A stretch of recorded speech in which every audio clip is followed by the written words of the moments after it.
En aquel tiempo designó el Señor a 72 discípulos y los envió por delante de dos en dos a todos los pueblos y lugares a donde pensaba él ir. Les decía: la cosecha es abundante, los obreros pocos. Rueguen pues al dueño de la cosecha que mande obreros a recogerla. Pónganse en camino y miren que los envío como corderos en medio de lobos.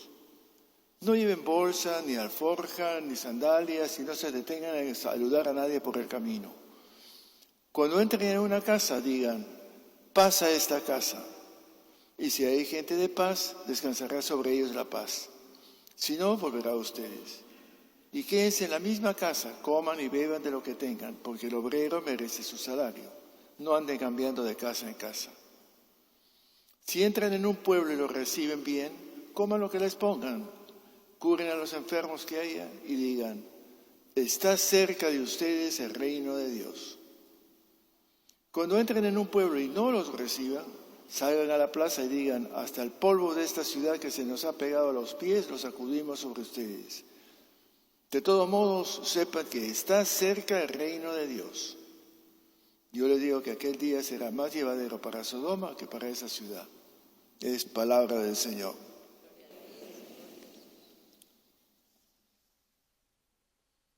Habrán oído, y si no lo van a oír, hablar de la iglesia en plan sinodal. Y se preguntarán: ¿qué es eso? La iglesia en plan sinodal ha existido largamente, ha sido una especie de legado del Papa Francisco. El Papa León lo ha retomado también. Y en estos momentos están reunidos en el salón de recepciones un grupo de la parroquia para justamente planificar esa visión de la iglesia en plan sinodal. Sínodo viene del griego sínodos, que quiere decir caminar juntos. Y es la clave: caminar juntos, all together, de la manito los dos, como comunidad, en comunión, no individualmente. Clave para Jesús, entre otras cosas, es formar comunidad, familia, el reino de Dios, el reinado de Dios en la familia, en la casa, en la sociedad, en el país. El reinado de Dios. Caminar juntos. He dicho más de una vez que yo creo que toda la cuestión ministerial tenemos que verla de otro modo que lo que hemos heredado. No es cuestión de poder, que el Papa tiene más poder, que el obispo tiene más poder, y el cura tiene más poder, y yo soy el último chupe de la línea. No. Son funciones, tareas que se asumen y cada cual tiene la suya. Como en la casa alguien tiene más tareas, otro tiene distintas, etc. Es la iglesia juntos. Somos, como Pablo diría, el cuerpo de Cristo, no muchos. Y Él es la cabeza del cuerpo. Y como comunidad tenemos que pensar y latir con el mismo corazón. Es esto, creo yo, que el Evangelio justamente de este fin de semana, por coincidencia, porque no fue planificado, que justamente nos toca cuando están reunidos en diferentes partes en el Perú por el tema de la sinodalidad. Veámoslo con un poco de detenimiento.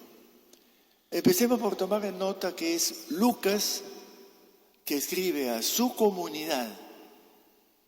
Quienes escuchaban el trozo del Evangelio y lo que Lucas escribió dice al inicio del Evangelio, para un tal Teófilo que debe haber sido un cabeza de una comunidad. Escribe como a nosotros. ¿Qué es lo que les dice? Les dice que tienen que salir y pedir al Padre para que envíe obreros, porque la mies es mucha, hay tanto por hacer que no nos da abasto. Y andamos un poco preocupados, más de uno, porque no hay vocaciones. Santa María Reina, no hay más curas. Pateamos la lata y quedamos, ¿qué? ¿A dónde vamos? Creo que debemos tomar más en serio los orígenes del cristianismo, que al origen no había más que comunidades familiares que se reunían y compartían. No había órdenes que sacerdotes, que acólitos, que obispos. Eso se fue instituyendo con el paso del tiempo por una fácil regla sociológica, que cuando se reúne un número de personas se acordará en el barrio. En el barrio había quien era cabeza, el líder del barrio, de la manada. Ahí estábamos. La primera cosa, por lo tanto, que le dice Lucas a su comunidad es una advertencia. Primero pidan que haya más obreros, pero sepan que estar en el mundo y querer anunciar lo que Jesús anunciaba, que es lo que debemos hacer nosotros, anunciar la cercanía del reino de Dios, trae mucha resistencia, sino incluso persecución, y como lo ha vivido los primeros siglos en el cristianismo, y aún hoy día, sobre todo en los países islámicos, o pensemos en Nicaragua, la persecución está a la vuelta de la esquina. Los envío como ovejas en medio de lobos, hay que comérselos. Estén advertidos, no es fácil, hay que saber arriesgarse, como Jesús que se arriesgó. Luego les dice que no lleven alforja, ni lleven monedero, ni lleven un par de zapatos extra. Vayan con lo mínimo necesario. ¿Por qué? Porque lo que vamos a anunciar, que el reino de Dios es una realidad que está al alcance, pero que tiene su exigencia, que supone que debemos desprendernos de nuestro egocentrismo para poder volcarnos a la comunidad familiar, laboral, social.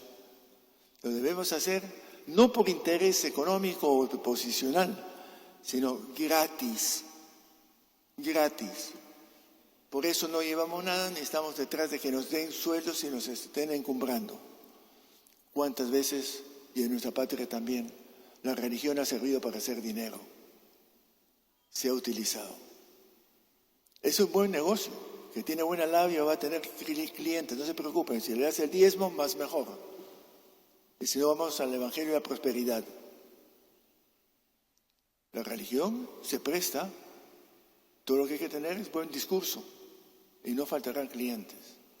Por eso les dice, ustedes no lleven, no hagan con los peripatéticos y los filósofos de aquella época, que precisamente iban, soltaban su rollo y después pasaban el sombrero. No. Ustedes reciben gratis, den gratis. El Evangelio no se impone.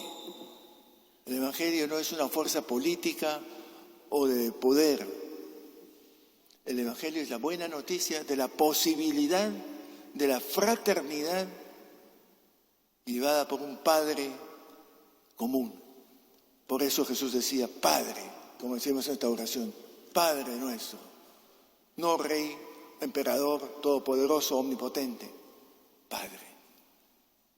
Ese Dios que nos invita a ser más hermanos unos con otros. A continuación les dice también, cuando lleguen a una casa, y quiero detenerme un poco en este tema, les dice, paz a esta casa. Y el tema paz recurre en este pasaje 2 veces, y en una serie de otros pasajes bíblicos también se habla de la paz. Jesús le dice a sus discípulos antes de irse, les dejo la paz. Mi paz les doy, no como la paz que da el mundo. Hace una distinción. Y aquí también dice, la paz a esta casa. Si hay personas de paz, quédense ahí. Si no hay, no pierdan su tiempo. Y como un poco de sorna, sacúdense el polvo hasta los pies, no nos llevamos nada de ustedes. La paz. No la paz de la tranquilidad, déjame en paz. No la paz de los cementerios. La paz que resulta de la justicia, de la acogida, del perdón. La paz que resulta de la fraternidad, de la inclusión. Díganme ustedes, si no es algo que necesitamos a gritos, y no solamente aquí, como lo vemos en las guerras en el siglo XXI, todavía estamos en ese plan de destruirnos mutuamente. La paz. Pero ¿quién va a anunciar la paz al estilo de Jesús? Gratuita. Que no se preocupa de sí, sino qué puedo hacer por mi vecino, mi padre, mi hermano, mi mujer, mi esposa, mis hijos, las personas. ¿Qué puedo hacer? La paz.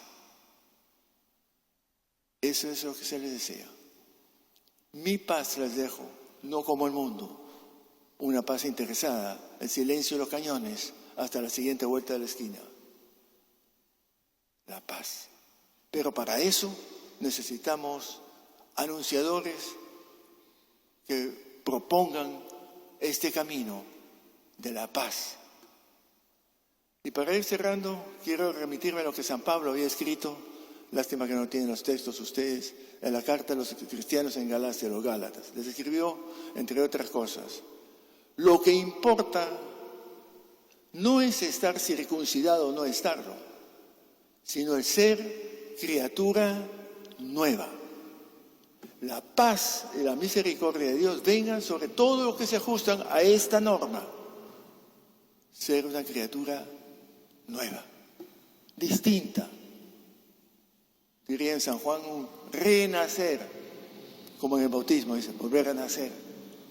Pero para vivir en otra clave, para vivir en clave, repito, parezco un poco descansante, para vivir en clave de fraternidad, vivir en clave de paz, de la paz de Jesús, la paz que construye, la paz que acerca, la paz que acoge, la paz que da la felicidad de la convivencia.